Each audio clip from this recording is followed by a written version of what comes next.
Zdravím vás pri sledovaní tohto videa, ktoré dnes nebude o Photoshope, ale o jeho utilitách, ktoré v podstate sa nainštalujú do počítača spolu s Photoshopom, či už máte C4, 5 alebo 6.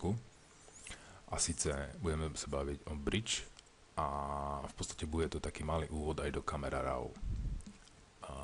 Či už ste profesionálny fotograf alebo amatér, radi fotíte, to už je jedno, či na mobilu alebo digitálny fotoaparát, spracovávate kvantum fotografií. Samozrejme, každú jednu fotografiu môžeme urobiť priamo, upraviť vo Photoshope, to znamená kontrast, jas, otočenie, všetko. Na to, aby to bolo efektívnejšie, slúži práve kombinácia Bridge a Camera Raw. Treba si uvedomiť jednu vec, že akékoľvek úpravy urobíte v Bridge alebo v Camera Raw programoch, nie sú to deštruktívne úpravy. Čo to znamená, si povieme trošku neskôr. Pardon. Teraz vám skôr predstavím ten Bridge a Camera Raw. Takže otvoríme si tu na Bridge. V podstate máme tu na klasický prieskumník, alebo ako to chcete nazvať. Kvantum fotografií, ktoré sú stiahnuté priamo do počítača.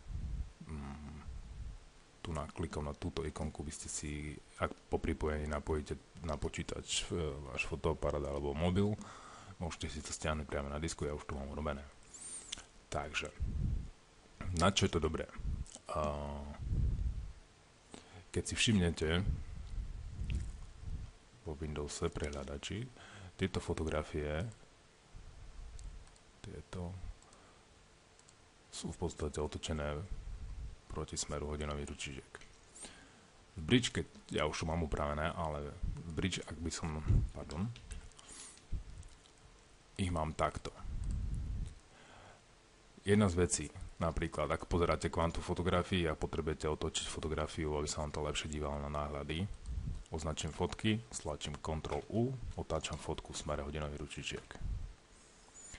Stlačím Ctrl-Shift-U, otáčam proti hodinovým ručičkám. Tu mám napríklad tieto dve fotky, stlačím Ctrl-U, mám to otočené. Prvá vec. Ďalšia vec. Samozrejme môžeme vytvárať šuflíky. Máme si nová složka, vytvorím si šuflík. Môžeme rôzne pracovať s touto fotografiou. Veľa ľudí, hlavne tí, ktorí spracovajú tie fotografie, ocenia tieto informácie, tie metadáta, ktoré prichádzajú s fotkou, to znamená, keď máte vytvoríte fotografie, automaticky sa znamenajú rôzne informácie. Jednak si to máte už to priamo tu na, to znamená rozlíšenie fotografie, dátum, to nie je podstatná veľkosť, podobne.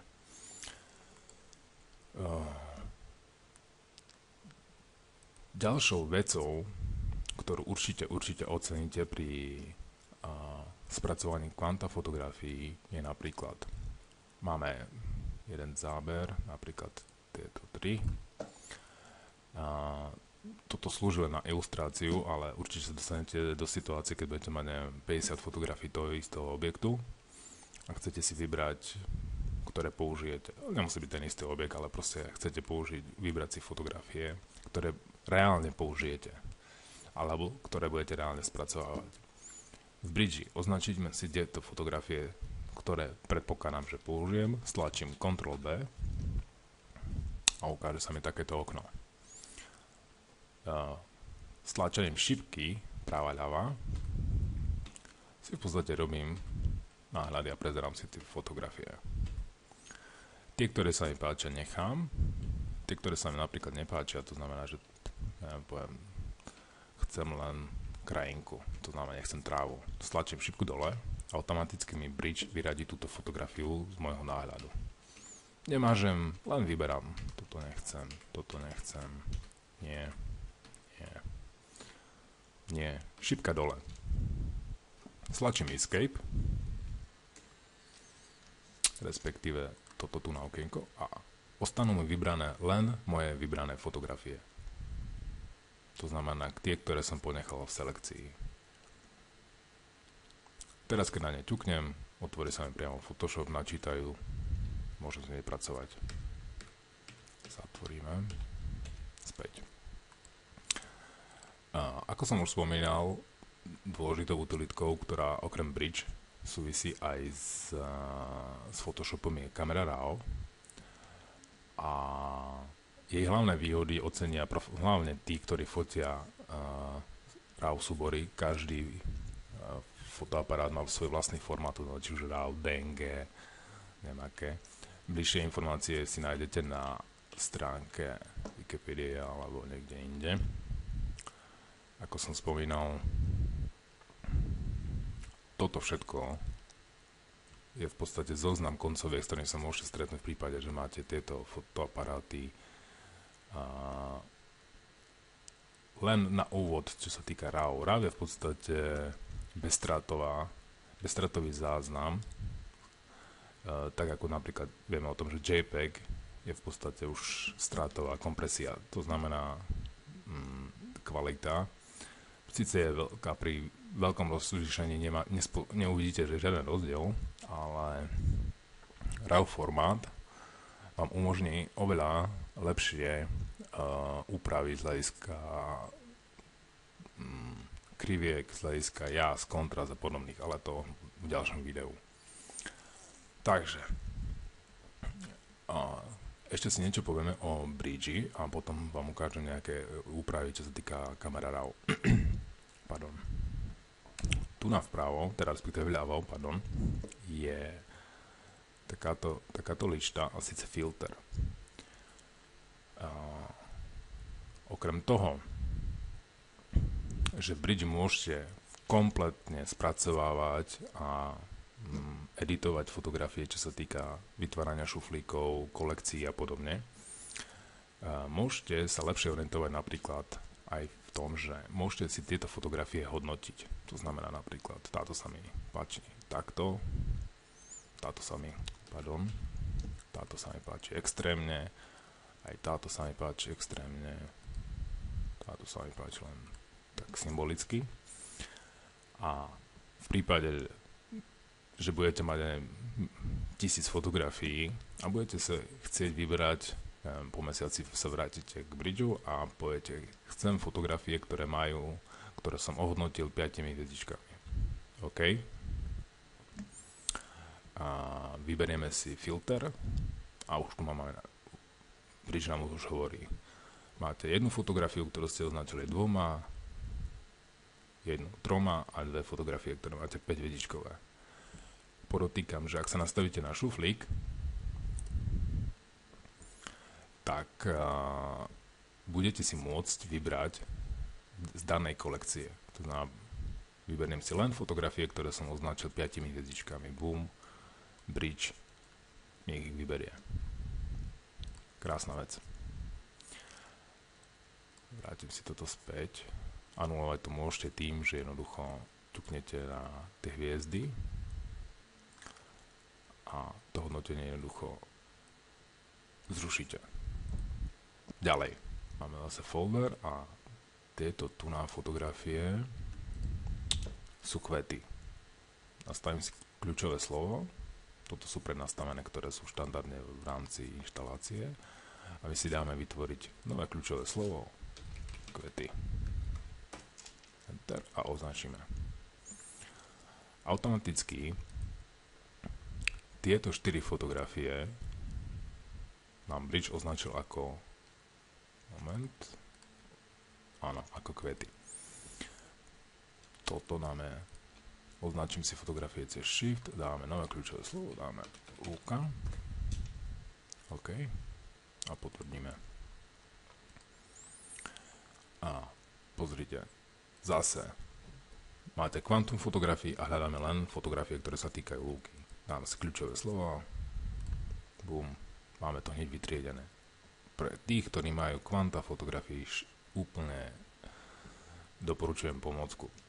Ako som už spomínal, pri takomto kvante fotografií je dosť nepraktické upravovať tie také základné, na prvý pohľad nutné úpravy, čo sa týka jasu a kontrastu. Môžete, otvorím Photoshop, úrovne, pohrám sa s tým, OK, cancel, zavriem. Ale v kombinácia bridge a kamera RAW. Vyberiem si, povedzme, tieto fotografie, ktoré sú na prvý pohľad. Rovnaká téma. Dáme otevřiť kamera RAW. A pozrite, mám tu na taký pás. A teraz môžem na týchto fotografiách v podstate aplikovať všetky efekty, základné efekty Photoshopu. To znamená expozíciu, obnovenie farieb, to znamená, ak sú nejaké farby prepálené, tak vidíte, že napríklad tu je to síce JPEG, práve ako sme sa rozprávali, bavili sme sa na začiatku o RAW formátoch, tam je to ešte efektívnejšie tieto veci, ale niekedy fungujú aj pri JPEGoch a súboroch, ktoré majú už kompresiu. Napríklad môžete si samozrejme vyskúšať automatiku. Opäť expozícia. A takto môžete ísť rad za radom, bez toho, že by ste vôbec potrebovali otvoriť Photoshop. Okrem iného napríklad, tieto tri fotografie, relatívne ten istý záber, teplota, všetko. Predstavte si, že chcete tieto tri fotografie, aby mali rovnaké úpravy. To znamená, teraz nie je to ideálne, ale napríklad aj teplotu. Urobíme z toho horúci letný deň. Označím si všetky tieto tri fotografie, pritom vysvietenú mám tu v modrom, mám vysvietenú tú prvú. Stlačím na tlačidlo synchronizovať. Štandardne je tu nastavené komplet všetko. Vy si môžete vybrať podľa toho, čo práve upravujete. Dám OK a pozrite. Kamera RAW mi automaticky upravil všetky tieto tri fotografie naraz. Teraz dáme iba hotovo. A job done. Pardon. Pri každej fotografii, ktorú upravíme v kamere RAW, sa tu nám vysvieti takéto ikonka. Tá nám hovorí, že daná fotografia bola upravená v kamere RAW. Teraz, keď dvakrát ťuknem na ňu, tak predtým, ako mi otvorí vo Photoshope, otvorí sa mi v kamera RAW. A ešte tu nám môžeme si to následne doladiť. Samozrejme, poupravať ako chceme. V prípade, že nechceme otvoriť fotografiu priamo vo Photoshope, stlačíme Done, vrátime sa do bridgeu. Ak chceme otvoriť vo Photoshope, dáme Open Image a sme vo Photoshope. Nie, neupravovať. V čom spočíva výhoda práve úpravou cez kamera RAW? Nie sú to deštruktívne úpravy.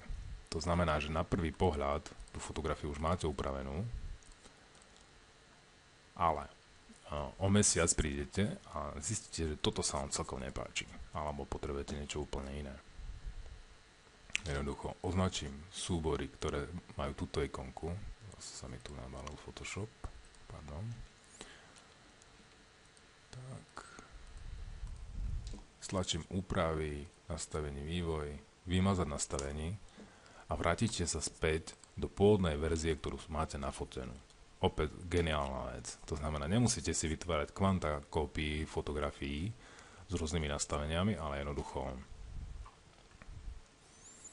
môžete to upravovať tak, že podľa toho, ako sa vám to páči. Ďalšia vec. Otvorím si fotografiu v kamere RAW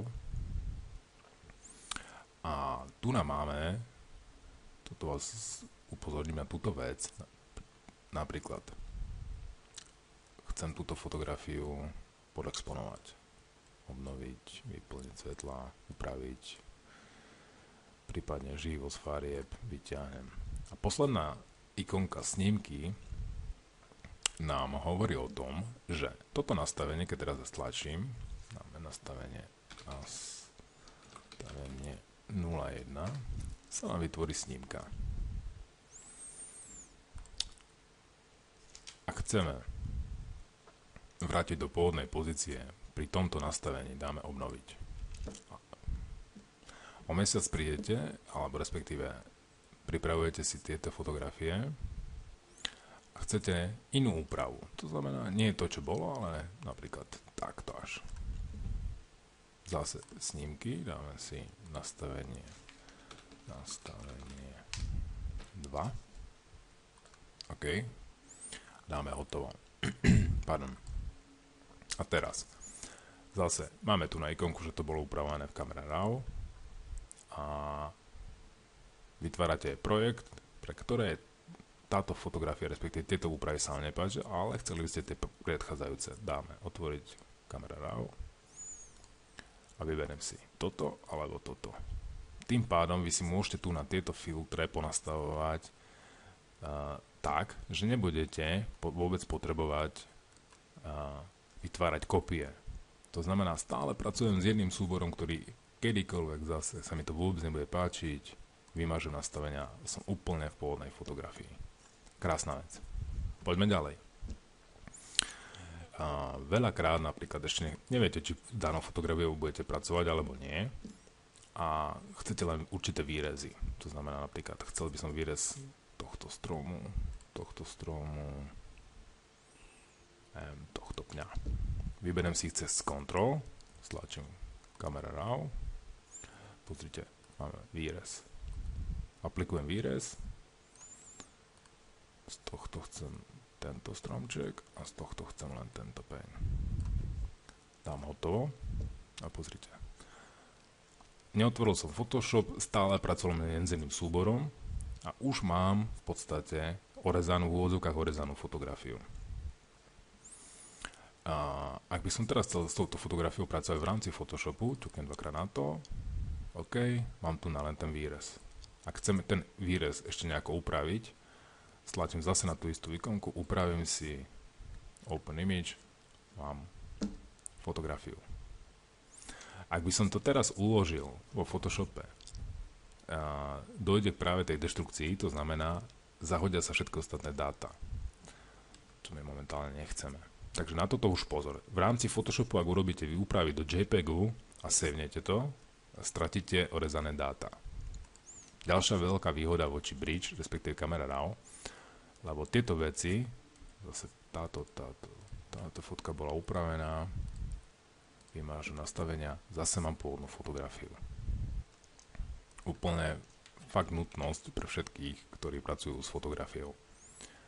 To by bolo z hľadiska úvodu do Bridge a Camera Raw, lebo tie možnosti sú oveľa širšie, ale dúfam, že som vás aspoň trošku naladil, respektíve navnadil na tieto dva programy, alebo utilitky, ako je to nazvať, ktoré sú súčasťou práve toho balíka a určite sa ešte k tomu vrátime v ďalších videách. Zatiaľ ďakujem za pozornosť.